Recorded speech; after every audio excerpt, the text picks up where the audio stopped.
बिस्मिल्लाहिर्रहमानिर्रहीम। मैं अहमद इफ्तिखार खटक अफरसियाब महल judicial academy के फोरम पर अफरसियाब महल एडवोकेट के चैनल से आपके सामने हाजिर हूँ। जैसे कि आप हमारे लेक्चर देखते रहते हैं, वो मुख्तलिफ़ मौज़ूआत पर हैं, उनमें मुख्तलिफ़ मौज़ूआत हैं और वो आपके लिए, आपके दोस्तों के लिए फ़ायदेमंद साबित हो सकते हैं। तो चैनल को लाइक करें, सब्सक्राइब करें, बेल आइकन को दबाएं और दोस्तों के साथ शेयर करें। अगर कोई सवाल है तो कमेंट बॉक्स में पूछ सकते हैं। किसी मौजू पर आप वीडियो चाहते हैं तो वो भी कमेंट्स बॉक्स में आप बता सकते हैं। हमारे लेक्चर जैसे आपने देखा, हमने अफसाने के हवाले से लेक्चर दिया, उसके बाद हमने नावल के हवाले से एक लेक्चर दिया। आज हम देखेंगे कि ड्रामा क्या है। तो ड्रामा बुनियादी तौर पर यूनानी ज़ुबान का लफ्ज़ है, यानी कि ड्रामे को अगर हम देखें तो इसका ताल्लुक़ कहाँ से जुड़ता है? यूनान से। अब ड्रामा होता क्या है? बुनियादी तौर पर किसी वाक़ये को किरदारों के ज़रिए लोगों के सामने अमली तौर पर दिखाना ड्रामा है। यानी कि हमारे पास तारीफ़ क्या है? किसी वाक़ये को किरदारों के ज़रिए अमली तौर पर लोगों के सामने दिखाना ड्रामा है। यानी कि अगर हम बात करें तो ड्रामे और नावल में कोई ज़्यादा फ़र्क नहीं है। नावल एक तहरीरी शक्ल है, उसमें मुकालमे का बाकायदा वजूद नहीं है, लेकिन किरदार बोलते हुए नज़र आते हैं। ड्रामे में बाकायदा वो जो मुकालमा है, जो डायलॉग हैं, वो किरदारों के ज़रिए बोले जाते हैं। लोगों के सामने एक स्टेज तैयार किया जाता है, उस स्टेज पर बोले जाते हैं। ये तो ड्रामे की शुरू में जो स्टेज का था उस वक्त था, और स्टेज में डायलॉग की या मुकालमे की हैसियत सानवी होती है। उसमें जिस्मानी जो हरकत और सकनात हैं वो ज़्यादा अहम होती हैं। लेकिन जो मौजूदा दुनिया है, जिसे हम कह सकते हैं, जिसको कैमरे की आंख से देखा जा रहा है इस दुनिया को, और कहा जाता है कि कैमरे की आंख से ये दुनिया बहुत खूबसूरत नज़र आती है, तो ड्रामे ने भी एक इर्तिकाई अमल इख्तियार किया। वो कैमरे के ज़रिए लोगों तक पहुंचना शुरू हुई।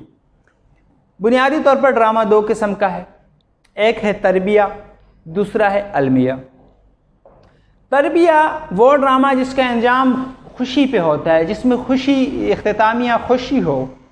अलमिया वो है जिसका इख्तिताम जो है वो रुला देने वाला हो, दुख देने वाला हो, तकलीफ़ देने वाला हो। इसी तरह हम अगर देखें तो ड्रामे के लिए बाकायदा प्लाट की ज़रूरत है। जैसे आपने देखा नावल के लिए भी प्लाट की ज़रूरत है, तो इसी तरह ड्रामे के लिए भी प्लाट की ज़रूरत है। यानी कि उसके लिए एक मखसूस आपके पास खाका होना चाहिए जिस पर आप उसको लिख रहे हैं। उसके बाद आपने किरदार बनाने हैं, और ड्रामे के किरदार भी जो अगर हम देखें कि वो अपने खसूसियात की वजह से, वस्फ़ की वजह से बिल्कुल नावल के किरदारों की तरह ही होते हैं, लेकिन थोड़े से नाम मुख्तलिफ हो जाते हैं।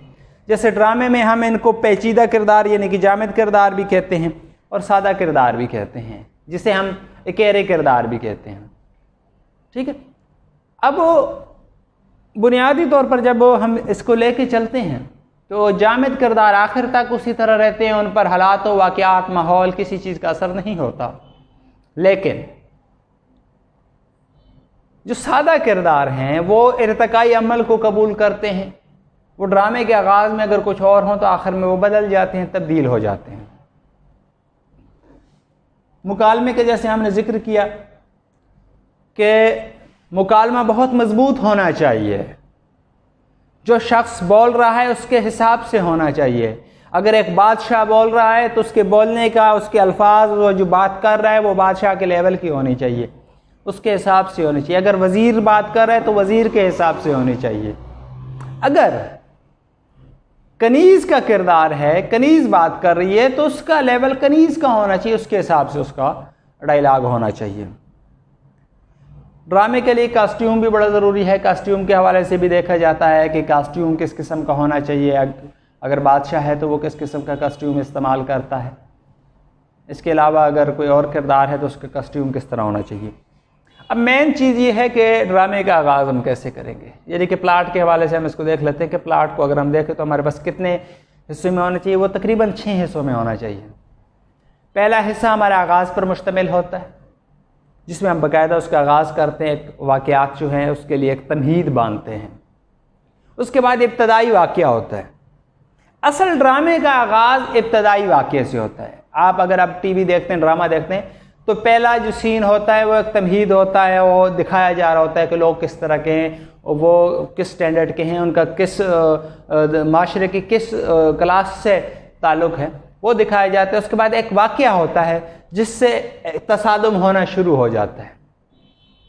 ہو سکتا ہے وہ معاشرے کے ساتھ تصادم ہو کسی کردار کا، ہو سکتا ہے کسی اور شخص کے ساتھ، کسی اور کردار کے ساتھ اس کا تصادم ہو، تو وہ تصادم ہونا شروع ہو جاتا ہے۔ جب وہ تصادم آگے بڑھتا ہے، جو دوسرے واقعات ہوتے ہیں، تو وہاں پہ عروج شروع ہوتا ہے، یعنی کہ الجھاؤ مزید بڑھ جاتا ہے، ٹکراؤ مزید بڑھ جاتا ہے۔